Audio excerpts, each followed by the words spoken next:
سجدہ تک 8 سورتیں مکی ہیں اور پھر ایک سورت آتی ہے سورۃ الاحزاب، وہ مدنی ہے۔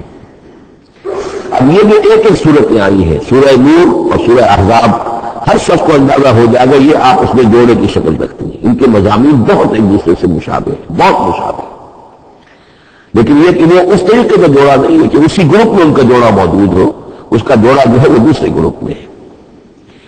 پھر آئیے 5واں گروپ ہے سورہ سبا سے احقاف تک، یہ 13 صورتیں مکی ہیں، اور پھر سورہ محمد صلی اللہ علیہ وسلم سے سورۃ الحجرات تک 3 صورتیں مدنی ہیں، یہ کل 16 صورتیں ہیں۔ چھٹے گروپ میں سورہ قاف سے سورہ واقعہ تک 7 صورتیں یہ مکی ہے، اور سورہ حدید سے سورہ طلاق تک 10 صورتیں مدنی ہیں، یہ 17 صورتیں ہیں۔ آخری جو ہے وہ سورۃ الملک سے سورۃ الاخلاص تک 46 صورتیں، اور سورہ معوذتین جو ہے یہ 2 ہے کہ جو مدنی ہے۔ بعض کا اس میں اختلاف ہے وہ میں بعد میں عرض کروں گا، لیکن جو میری رائے ہے وہ میں آپ کے سامنے رکھ رہا ہوں۔ اس طریقے سے یہ 7 گروپ جو ہے قرآن مجید میں سورتوں کے وجود میں آئے، ہر گروپ کا ایک مرکزی مضمون ہے۔ مثلا پہلے گروپ کا مرکزی مضمون شریعت ہے، سورہ فاتحہ میں اہدنا الصراط المستقیم، اے اللہ ہمیں سیدھا راہ دکھا، سیدھے راستے کی ہدایت بخش۔ اب وہ سیدھا راستہ کیا ہے؟ شریعت خداوندی، شریعت الہی، اور شریعت مکمل ہو جاتی ہے ان 4 صورتوں میں۔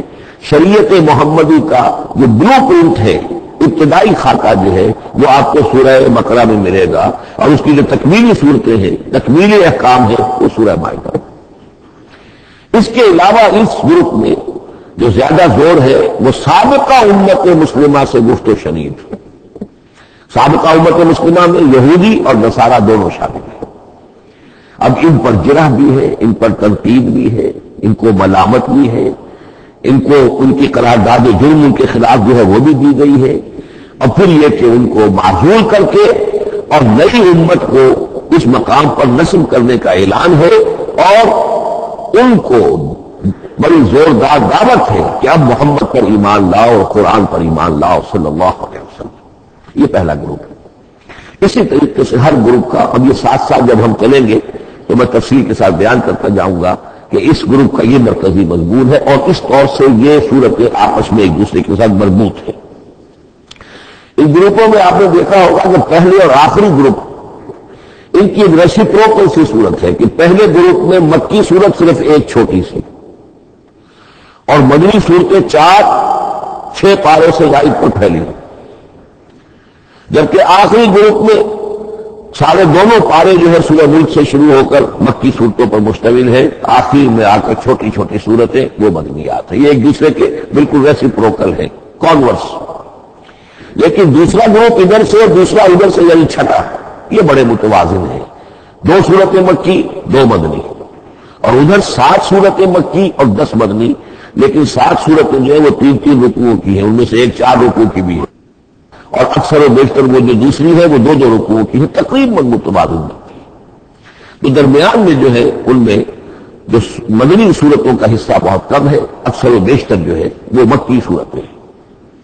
ان مکی صورتوں کے اندر بھی جو 6 گروپ تقریباً بنتے ہیں، اس لیے کہ پہلی گروپ کے اندر تو مکی صورت صرف سورہ فاتحہ ہے، تو ان میں سے پہلے 2 گروپوں میں رسالت کا مضمون مرکزی مضمون ہے، درمیانی 2 گروپوں میں توحید کا مضمون مرکزی مضمون ہے، آخری 2 گروپوں میں انذار آخرت کا مضمون مرکزی مضمون ہے۔ آخری صورتیں آپ کو معلوم ہے سورہ قاف سے شروع ہو کر تو پھر یہ انذار آخرت جو ہے ان سب کا مرکزی مضمون ہے۔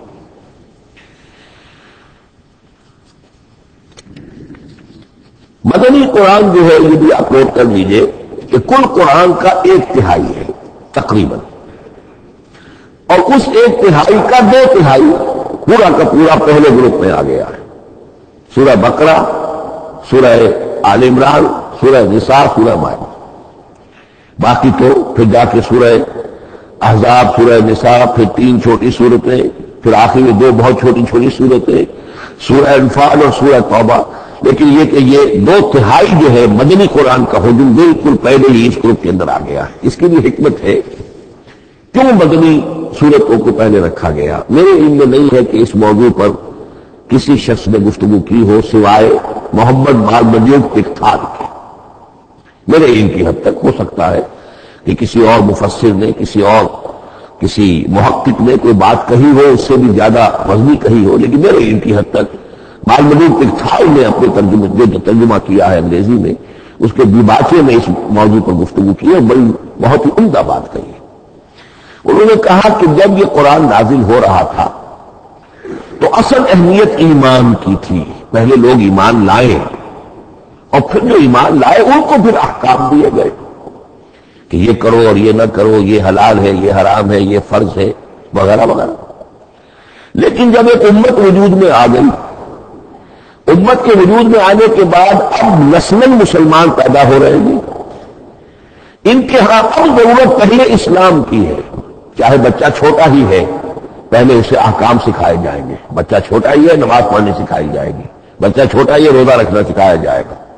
تو امت کے اس طرح تشکیل پا جانے کے بعد اب اصل اہمیت جو ہے وہ احکام کی ہو گئی ہے. احکام اب مقدم ہے اور ایمان کا معاملہ جو ہے وہ اس کے بعد مؤخر ہے.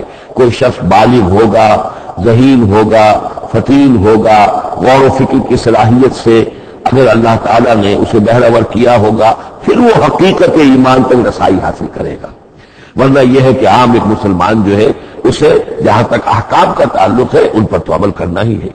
تو یہ بڑی میں سمجھتا ہوں کہ ذہانت پر مبنی بات ہے کہ جو محمد مالمجوب اقتال نے کہی ہے اور مجھے اس سے اتفاق ہے.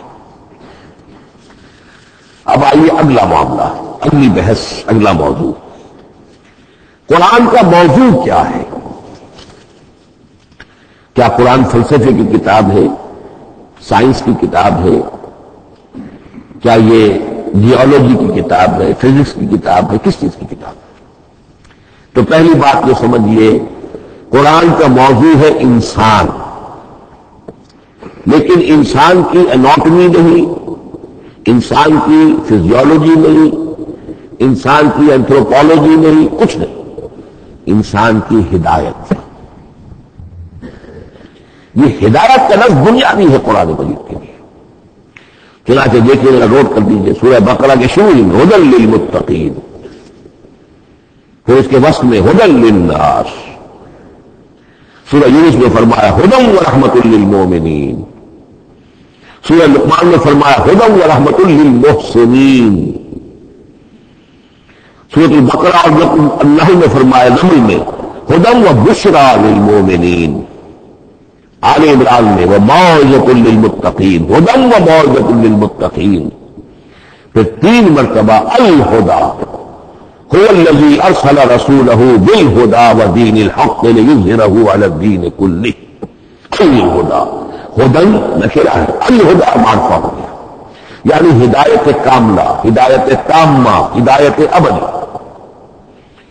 اسی طرح سورۃ النجم میں فرمایا وَلَقَدْ جَاءَهُم مِّن رَّبِّهِمُ الْهُدَىٰ.